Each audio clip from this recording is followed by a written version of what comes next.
that was a little bit of Avatar. Chapter 3 it is! Kayla! Called Lyle, as I felt Rainier gracefully walk away from me. The elf's presence vanished from my mind when he entered the rest of the shelters and mingled with the other occupants. Come here! What? I called back as I started heading in his direction, making a stomp every fifth step I took. I had only ever spent my entire life in the settlement, and anything beyond the archery wall was somewhat new territory. That was reason enough to have me both anxious and worried about the elf's decision. Why do you need me? He didn't say anything further, but I could sense his presence heading towards me. He was staggering slightly, as though bearing weight.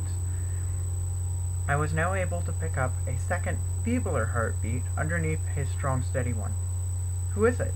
I asked as he neared me. What is it? An old lady, said Lyle, stopping in front of me. It looks like she collapsed out there. We should take her to see Gust. Lyle, I said, taking a deep breath to calm my slight bout of irritation. Give me a physical description. Colors help as well. Gray hair, but it's mostly white, he started, as we headed towards a medical hut in the camp. She's much lighter in weight than you, and probably just shorter than you are too. I don't know about her eyes, but it looks like she's been around for a long time. No, yelped a weak, creaky voice as we entered the shelters. She had spoken before I could voice my opinion. Destroyed. All of it. The devils. No. No. No. Not her. No. Are you okay? I asked in concern. I don't think she woke up, answered Lyle. Are we getting stairs? I asked him. I could feel the people stopping as we passed. Sort of, answered Lyle, carefully watching his step as we entered the somewhat rough ground that sloped down to the healer's shack. It's just like every other time we get new people coming to us. Hopefully she'll be okay, I said as we reached the sturdy wooden hut. The shack for the sick was situated on the edge of the wide, rough river, where it met the mountain in a thunderous waterfall. This was so it was out of the way, but also easily defended if needed. Gust! Gust! Yelled Lyle as we reached the medical hut. Get out here. We have another patient. Great! Grumbled the healer, leaving his abode. Every time I was within the presence of this elderly man, I could feel the endless energy emanating right off him. He was always moving about, always busy helping some injured person or other. Just what I need to start my day. Another poor soul in need of caring. If Rainier expects to return from this fetish he has with making sure every dragon is dead, with all the rest of us still alive, then he is mistaken. They always return with at least 2 dead and the rest injured, if not at all. Then they return shepherding more homeless. If not that, then they return shepherding more homeless. I keep telling him that this valley can only shelter so many. Does he listen? No, I'm afraid not. Who do we have here? An old woman, I replied. Lyle found her just outside our settlement. Ah, Kayla, answered the man, beaming in my direction. I could feel it in his voice. I remember when you were first brought to me. You had burns all over your face and head from the dragon's blood, and half your limbs were crushed.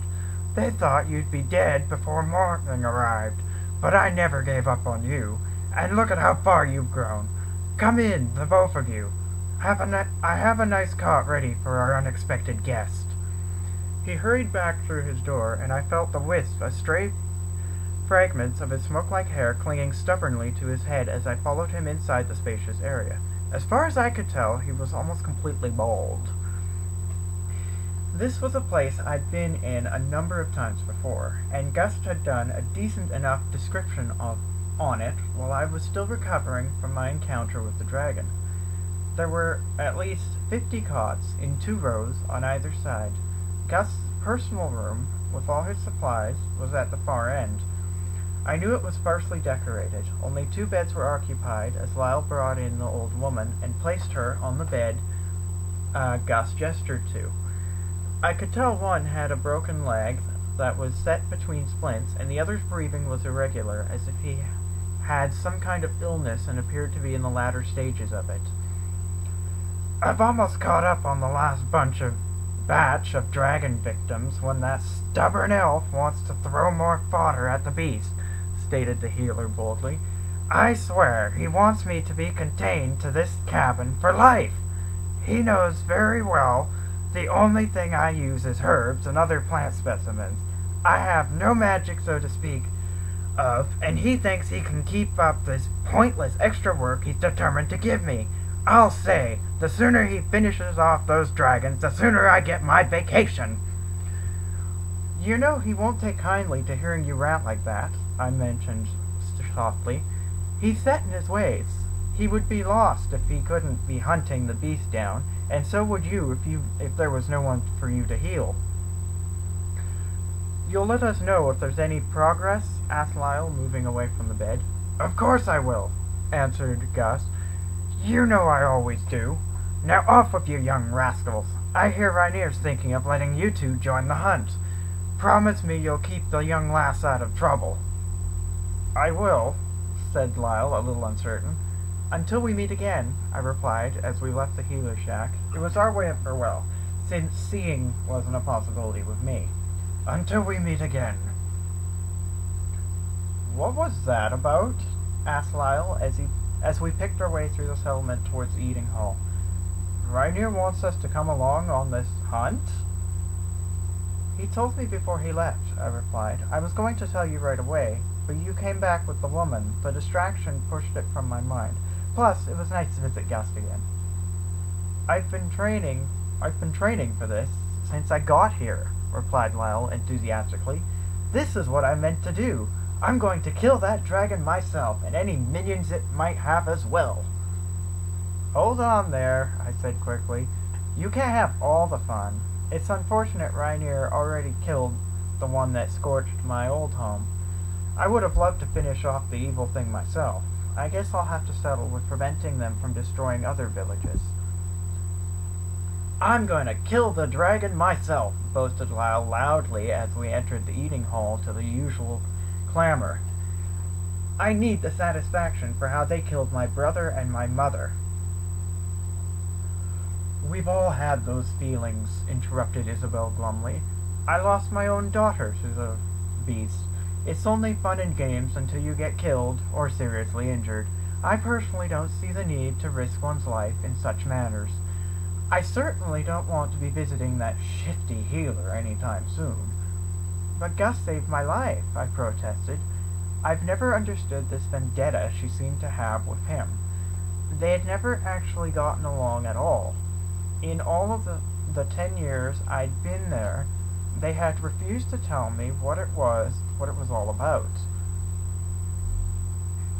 "That doesn't mean a thing," she snapped. He could take over for Rainier for all I care. That wouldn't change my opinions."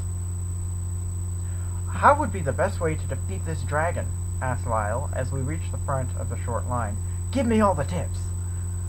"Well," replied Isabel slowly as I piled up a second plate of breakfast. I could tell I'd caught the cook's attention, but he wasn't going to ask. "That depends on the dragon. They're much like people in that they have different skills that make them more powerful. Some are incredibly smart, or agile, or strong. It's difficult to say if you haven't been watching them for long. I doubt you'll be the ones facing the dragon for the final blow. You have yet to defeat Kayla, and you're not blind. No offense." "None taken," I replied. I was used to this comparison since I'd started besting him. I have to go see Hidwar has some food put into him while Rainier is doing his speech. Let me know if what he said when I leave with you." "Of course," said Lyle, taking a large bite out of his bread before dipping it in the soup. "See you later." I sighed and shook my head at his thoughtlessness. That farewell was one which irked me the most, since there'd be no seeing involved the next time we met. At least not on my part. The trip to Hidwar's hut was short. In no time at all, or so it seemed, I was knocking on his door. It was jerked open with enough force that one of the hinges broke. "Blast it!" shrieked the dwarf, stomping his good leg and pounding his fist on the frame. Thought I told you I'm not coming. I want the peaceful life. I'm not going to waste the life I have left, or me beard, on some stupid snorting dragon. "Relax, Edward," I said softly, but sternly, to his outburst. "I'm not Rainier, and I'm not here to change your mind. Your breakfast is served." "Oh, Kayla," he replied, softening quite a bit. "I'm sorry about that. I thought you were someone else. Come in, come in." "Thanks," I grumbled lightly. He had done this often enough that it was a routine we'd developed. "You don't mind if I have my breakfast with you?" "Not at all," he said merrily. I knew he secretly enjoyed the company. "Make yourself right at home." I placed the plates on his small table, sitting beside the bed, and pulled up a chair for myself. "I know Rainier requested ye to help kill the dragon, but you don't have to go," stuttered the dwarf, after demolishing half the meal within the first few minutes. "I wouldn't mind ye helping me with me garden. I see ye as me daughter. I can't bear the thought o' ye dying as well." "Oh, Edouard," I exclaimed, forcing back a rebellious tear. "I'm touched. I truly am. You know I have to go. I've been training for this since I lost my sight. All those 5 years that I've known you have led to this. Don't worry. Lyle will make sure I come back in one piece. He promised Gus he would take care of me. Not that I need him to." "Ye tell him for me," exclaimed the dwarf. "If anything happens to ye out there, I'm going to split his skull open. Then I'm going to kill ye for giving me a scare." "Don't worry," I said confidently. "I'll be back. You won't be rid of me that easily.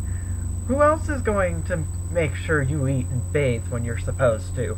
"Ah!" exclaimed Tidwar with a broad smile. "Away with ye. I'm quite able to look after myself. I don't need no nanny.